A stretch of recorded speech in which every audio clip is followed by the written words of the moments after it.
Hi, I'm Broken Republic. I'm the author of Broken Shield, the story that you've all been enjoying for about 2 years or so, a bit more than that. I've been a writer here on fanfic.net for about 3 years, and since this is such a popular story, I figured I'd do some commentary to get you acquainted with some of the lesser known facts, some fun little tidbits that you may not have known, and answer some of your questions, the ones that you've probably messaged to me or have asked in reviews, or maybe some of the questions that you've been too afraid to ask. I'm gonna provide you with some answers. And with me here today is the producer of Broken Shield, my good friend, TheRogueChicken. Yes, he's an actual chicken, for those of you wondering. Say hi! Hello, I Yeah. am the Rogue Chicken. I'm just kidding. I am the producer of this amazing story, which I've only read 2 chapters of. Um, but I am going to read more, and since school is stopping me from doing that, but I will eventually get to chapter 3. I will. Eventually, yes. Get to When the I have the chance to it's get to chapter 3. you'll get a chance, and The two will dude, be conquered. chapter 3 is the shortest chapter in the whole story, by the by. So, if See, you as a chicken, I can't read that fast, so I have problems with it, and I will get there one day.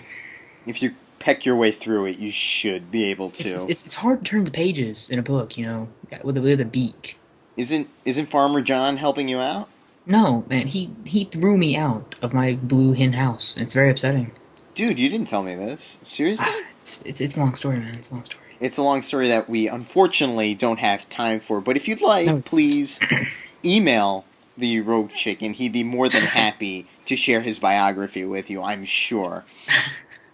So, you may be wondering, why does fan fiction need a producer? Well, that's a funny story. I'm sure that Rogue Chicken would love to explain that, but again, we don't have time for that. Let's get right into the meat of things, commentary for this wonderful story that we've all enjoyed up to this fantastic chapter 5 or 25.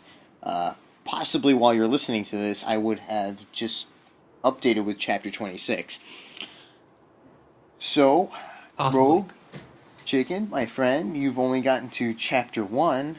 Are there any questions you'd like to ask pertaining to that chapter? All right, one of my questions would have to be, why is Axel the only one that is appearing in this kind of end of time situation, and why is Gaspar so weirded out or just amazed how he's there? That's what I'm curious about. That's a very good question. It's a very complex question as well. Uh, we first meet Gaspar. He is actually the one who opens up with the prologue of the story. So right from the get go, you have this character Gaspar, and he's pretty much following consecutively throughout the entire books thus far. Why he's so amazed and perplexed as to why Axel is in the end of time right now. And why nobody has a heart. That's yeah. He doesn't have a heart. That's true. But as the gatekeeper notes, he does.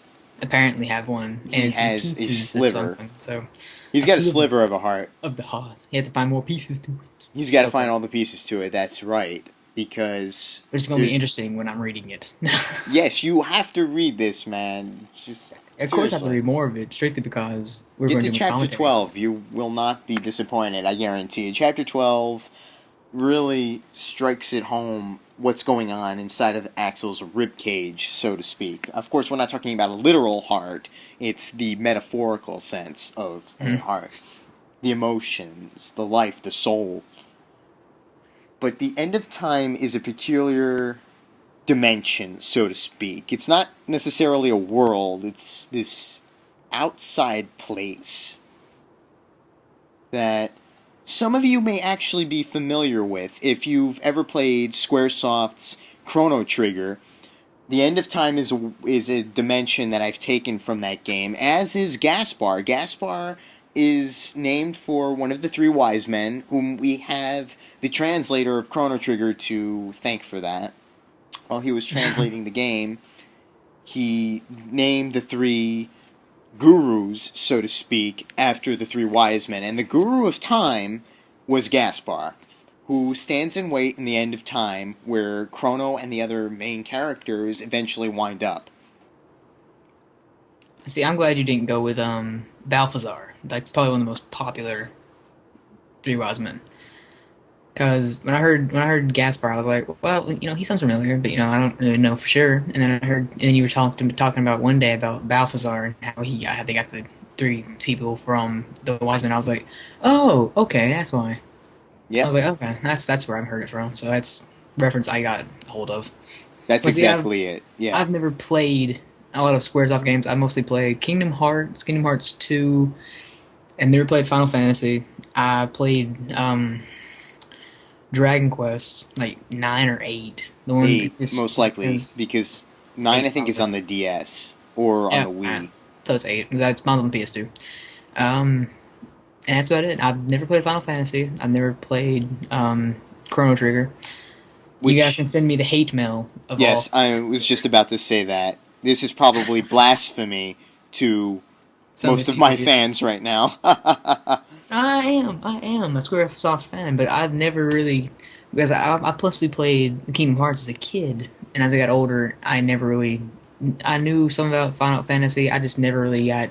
I never bought the game. I got one of them with the Dragon Quest 8. I got a demo of it, and I was like, I think I was 12, It was 13. 12, yeah, but the demo is nothing like the true game. Yeah, and so I was playing that, and I was just like, I can't really get into this. I don't know why, but maybe if I played it today, I could probably get more into it because I like the You whole probably would. role playing. Because, I like the role playing games now today. So yeah, try 10 first. I think you'll really enjoy that. It's a really good story. And, see, of course, back to the question, actually, yeah, because we've true. totally sidetracked away from that. Why is Axel the only one in the end of time?